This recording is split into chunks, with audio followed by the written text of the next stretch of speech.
You're really gonna go for the third relapse of the day, Jeffrey? The third relapse?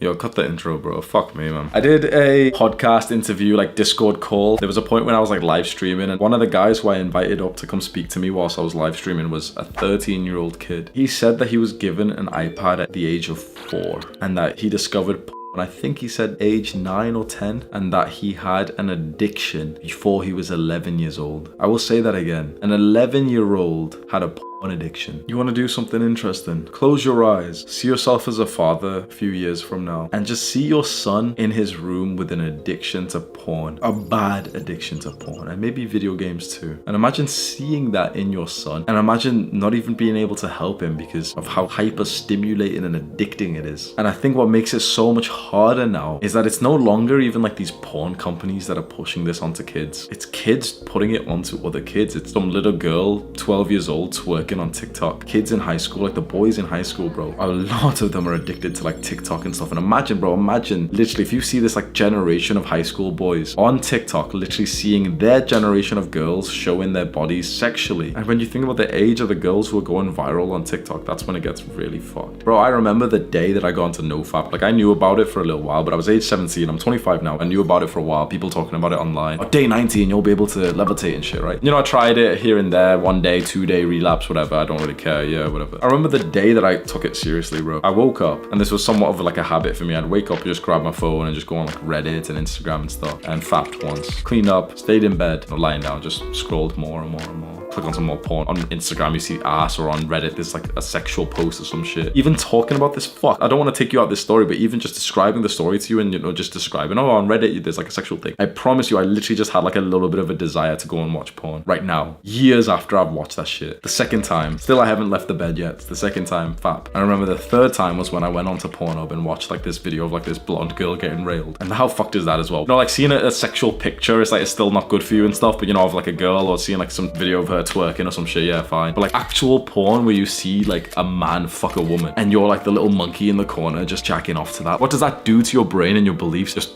everything about you. You're kind of conditioning yourself to just be like this weirdo who isn't having sex but who's just watching. Bro, the third time, by the time that I finished, I wasn't even fully hard. I'm looking down at my semi-limp dick and thinking, this is fucked, bro. I was 17 years old and my pee-pee wasn't even getting hard. I took NoFap seriously after that because, bro, that is gut-wrenching. As a man, that's your manhood. Your pee-pee is your manhood. To see that it's not working well because you've been death gripping it whilst watching porn, oh, that is so upsetting. You need to stop castrating yourself, because that's what this is. I always give this analogy and it always opens people's eyes, so I'm going to tell you it. What happens if you have a male cat and you castrate it, and essentially castrate, you like chop off its penis and balls or something, you castrate it. It goes from being like this adventurous cat that's almost challenging you, jumping around everywhere, being a bit aggressive, to this like docile, weak, lazy, submissive little being. We know this. Oh yeah, we get pets castrated. It's like a normal thing, right? And we see the transformation. Oh yeah, you know, if your cat's being misbehaving, yeah, go get it castrated. It's a normal thing. Have you ever really stopped to just think like, shit, like that's kind of what I'm doing to myself when I jack off? You're castrating yourself. That life that you're supposed to have inside of you, that drive that you're supposed to have to either go and get women or go and work yourself up to be attractive and successful enough to get women. That drive inside of you just gets diminished and thrown into Kleenex. I can't tell if this is a conspiracy theory, but you remember being told that masturbating and watching porn was good for you? I swear so many guys can remember that being like a general consensus by teachers, perhaps by parents. For some reason, it feels like the government told me that masturbating and watching porn was good for me. So many guys have been able to agree. We can't pinpoint when we were told this by the government, but it feels like that was the message that they conveyed to us. Is this a conspiracy theory to think that was conveyed to us because they want a generation of like submissive men, especially men of like the warrior class, the young men full of testosterone, to just castrate themselves so they're easier to control? And you're probably thinking, well, yeah, like I want to stop, but like I keep fapping, I keep messing up, I keep relapsing. And honestly, yeah, of course you do. It's normal that when you're trying to stop a habit, you still keep doing that thing for some time. It took me a couple of years to really actually make NoFap work, because it's not just like you can just declare, yeah, I'm on NoFap now, I'm not gonna fap anymore. It's more so that if you've been fapping for 10 years, it's gonna take you some time to be able to fully quit, because it's just like counteracting those bad habits. So a lot of young guys really do get obsessed with this, and they say like, oh, Hamza, I'm on NoFap, and I get to day 7, then I keep relapsing. And I tell them, like, how long have you been fapping for? When did you start? Oh, like, 12 years old, 13 years old. So you've been fapping for 4 years, 5 years, and you've been on NoFap like 2 months, bro. So it's like, you can't just expect it to be perfect overnight. It's like, are you fapping like once a week? That's probably like a good level of progress. Perhaps a month from now, fap every 8 days, 9 days, 10 days. Perhaps 6 months from now, fap every 3 weeks. Perhaps a year from now, fap less than once a month. And at that point, it's like, yeah, it's fine, bro. Why do the people of NoFap become successful? And of course, this is a little bit cringe. It's like a lot of guys who get onto NoFap still stay losers. But generally, a lot of the successful men have this in common. They stopped masturbating and watching porn. The greatest motivator that you have is the drive to fuck women. Honestly, like, I know it's kind of offensive or controversial, but it is true. The greatest motivator as a man. But if you really think of yourself as an animal, what's your motivator, bro? Because there's two. There's one, to survive. So if you're hungry or thirsty or some shit, or you need shelter, that's the biggest motivator you have, to survive. But once your survival needs are met, which it is for 99.99% of guys here, then what's left is the biggest need, the biggest desire to fuck. And when you get rid of that desire, it's like, bro, you've achieved like most of what you needed to do with your life. And so of course you feel kind of lethargic and lazy and shameful and just tired. Of course you don't feel motivated to do hard work. Of course you don't even enjoy hard work after you've just bust 50 nuts over the last 2 months. The men of NoFap become successful because they're able to harness their sexual energy, which is so incredibly important. And I know it does sound cringe. Oh, the men of NoFap and stuff. It sounds cringe, but the thing is, your sexual desire is incredibly important, and it's being stripped away from you by your own hand, but by the cause, I think, of external influences, which are telling young men that it's okay to just spill their seed just because it's normal. I gave this analogy once, and I think you'll be interested. Imagine you put 2 men in a cage, this weird, fucked up social experiment, and you tell them, fight and don't stop till one of you are dead. Imagine you did this like psychological experiment, and you wanted to see what man would fight harder. One of the men, we fill him up with food first, and we also tell him, yeah, you masturbate. Oh, here's a woman, have sex. Boom. So he's empty of nut and full of belly. The other guy, no food for you, and also full balls for you, no nutting. He's got an empty stomach and full heavy balls. I know this sounds silly, but I really just want you to imagine this competition, this fight. We have this man with a full stomach, he's digesting fucking refined carbs right now, and empty balls, and this man with an empty stomach and full balls, and we tell them, fight to the death. Honestly, bro, do I even have to ask you who's gonna win? All of us right now, I think every single person right now would say this guy, right? Some nerd might come in, oh, but this guy's got more carbs and glycogen. Just shut the fuck up. If you really imagine like a realistic scenario of some guy eating a big meal and then like nutting, and the other guy staying fasted, bro, this guy who stayed fasted, he's literally hungry and he's horny. Bro, he's gonna fuck this guy. Like, not like that, but he's gonna fuck him up though. Right now, okay, this experiment's like really weird and stuff, right? But is it that different from what's just happening in normal life anyway? Because we as men, we're in competition, bro. If you want to study and get good grades, your grades are not just in a vacuum. Your grade is based on what other people get. Your grade is actually a competition against other people. In your business, in your career, you're competing against other people. To attract women, you're competing against other men. Why are we spilling our drive to compete? Why not hold that and actually use it for something that's worth more than just a few seconds of hedonistic pleasure? That's why the men of NoFap become more successful, because they're able to harness what may be the greatest drive we have, is our sexual drive. And this isn't some like weird ass advice, oh yeah, get to day 90 or some shit. I'm not saying to get to a particular day. I've never been one of these guys. I hate that advice of like, yeah, get to day 90 or some shit. I don't think the benefit of NoFap comes in streaks. I think the benefit of NoFap comes when you just reduce the quantity of like nuts per month, per year. I have a problem with most of the NoFap YouTubers. If you can think of a NoFap YouTuber right now, chances are I don't like them. I think they're bad for you, even though that's weird to say. It's like, I think they're actually bad influences, because they're pressuring you to stay on the streak, and they've convinced you that if you relapse, if you mess up the streak, you lose all the benefits and you have to start again. Bro, that sounds fucked up to me, because imagine a fitness channel telling a fat guy of all these benefits that he could get if he gets onto exercise, and then tells him like, oh yeah, by the way, like if you mess up your streak and you miss one workout, all of the benefits reset. Imagine telling a fat guy that he has to go to the gym every single day, and if he misses one day, all of the benefits reset. That is inhumane. And that's what these NoFap YouTubers do to you, and they convince you that you need to be on a streak. You don't need to be on a streak. You just need to reduce how often you fap per month, per 6 months, per 3 months, per week. Keep your balls full, bro, like nice and heavy.